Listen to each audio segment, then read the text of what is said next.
What's up YouTube? Welcome back to Celio's Network. Today I'm going to be doing my first IRL deck profile. This deck's going to have some proxies in it because I've begun testing for the Worlds format, which is post-rotation. We're going to be looking at Green's Reshizard. This is probably my favorite deck to play that I've built IRL so far. Not because it's having the best matchup results, which the matchup results are pretty good, but it's also fun and has a lot of options. So we're starting off with two Evilax. The Dump Truck Press is great against Evolution Pokemon. Megaton Friends is good to swing 210 and also draw cards. But it's really just good if you're playing against water Pokemon as well. So you have an attacker that is not weak to water, because all of our other Pokemon in here will be weak to water. Next we have two of Reshizard. The Reshizard is just a very good attacker, as we've seen in the standard format previous to Worlds. Flare Strike's really good. The GX attack does a lot of damage, can do 300 and swing through effects. And Outrage, if it gets hit and doesn't die, which will happen a lot, I think, since Choice Band's gone. Outrage is also a very good attack. And then we are playing four of the Volcanion from Unbroken Bonds. We really like starting this Pokemon because of Flare Starter, and also High Heat Blast does a considerable amount of damage with 110. And our goal is to use two Volcanions and then two tag teams, effectively forcing our opponent to take 8 prize cards by the end of it all, as we've seen with previous Green's Reshizard builds. So into the trainers, we're starting off with our important supporters here. We've got 4 Welder. Welder, attach 2 Fire Energy to one of your Pokemon, draw 3 cards. It's the backbone of Fire decks right now. It's why Fire can be an archetype, why Reshizard is an archetype, and it's one of the most important supporters in Green's Reshizard, right next to Green's Exploration. So Green's is why we're not playing any ability-based draw, such as the Dene. We did lose a lot of ability-based draw, like Lele, Marshadow, and Oranguru with rotation. But this allows you to search for any 2 trainers as long as you don't have any Pokemon with abilities on your board. So there are a lot of trainers to choose from in this deck. Greens doesn't have anything fancy about it really, but the options that you have within the deck is what's really cool. So next in our 4-ofs we have 4 Mixed Herbs. This is going to heal our tanky Pokemon.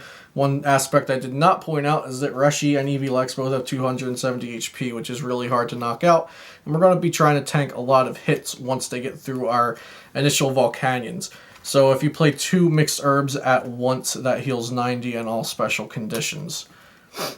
Next we have 4 Custom Catcher with Guzma out of the format and Escape Rope out of the format. Having a Greens build that can utilize Custom Catcher, basically whenever you have a Greens in your hand, to search for 1 or 2 of them is really, really good to gust up something important that your opponent might not expect is vulnerable on that turn. And also the first effect, if you just play 1, you can draw until you have 3 cards in your hand.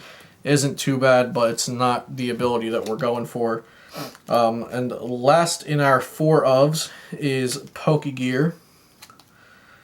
Sorry I've laid out a few of these cards backwards of each other. This is my first IRL deck profile, so I will try to fix the way they're going.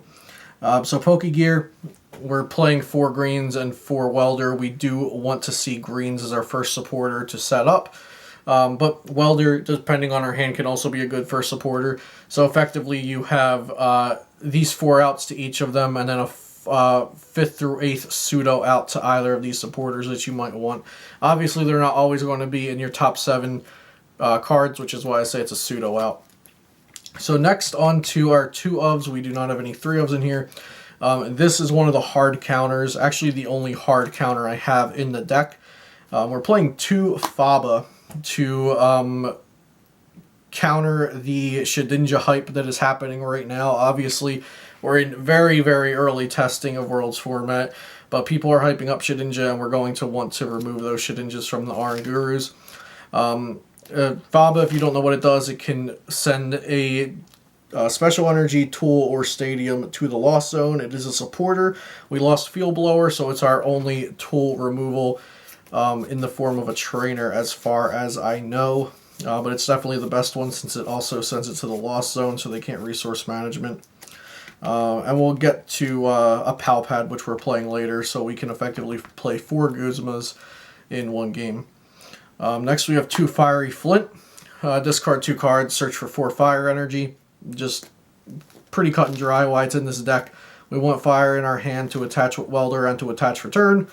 We want to discard it with Heat Factory, and all of our Pokemon need fire, except for Eevee. He needs colorless, but he's going to take fire energy and he's going to like it.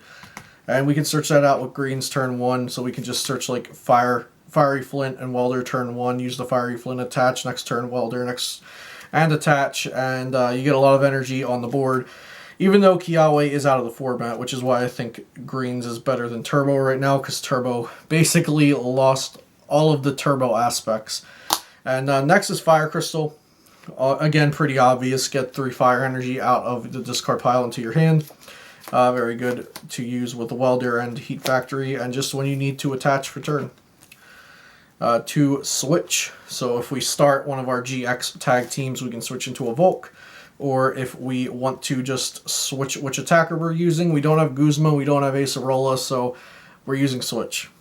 Next is a card, I believe this is our first new card. Yeah, Great Potion. So this is a Japanese proxy, but it says heal 50 damage from one of your Pokemon GX or EX. So we are playing 4 mixed herbs and 2 Great Potions. 2 mixed herbs in combination heal 90.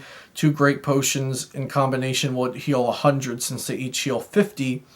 So you might wonder, is it better to just run 4 of these and 2 of these since these can heal more and individually heal?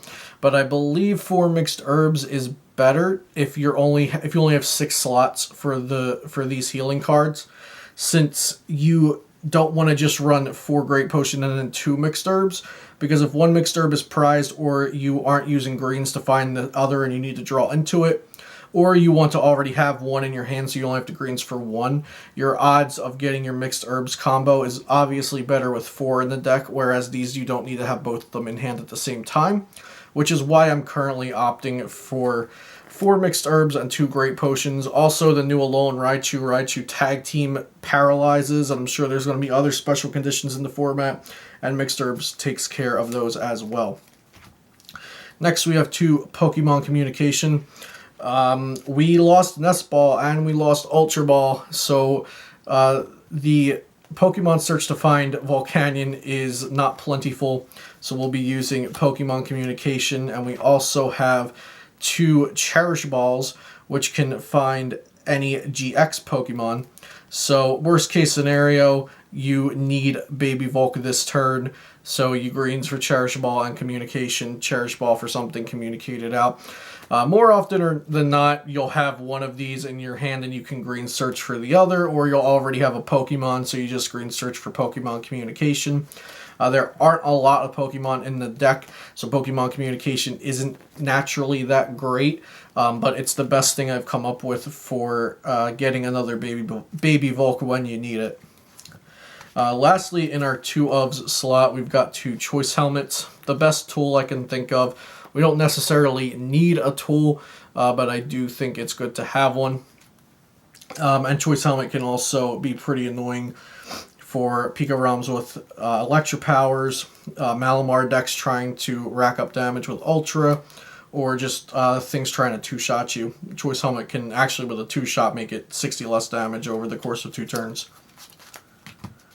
Then for our 1-0s, we got Heat Factory, Power Plant, Pal Pad, and Reset Stamp.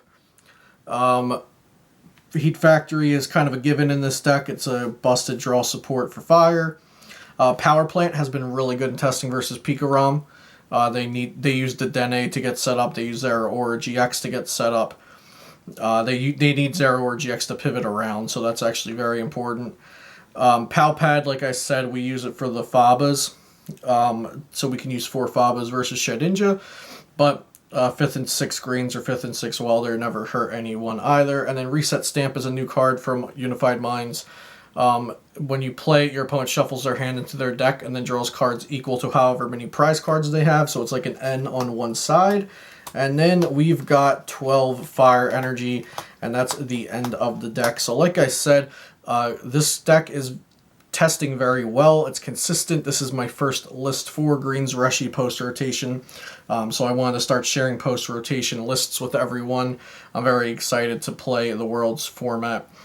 I don't think Turbo Reshi really survives since it lost Kiawe and its ability-based draw engine. Greens just seems a lot better, especially since we don't have Guzma. Now you want to search the custom catcher.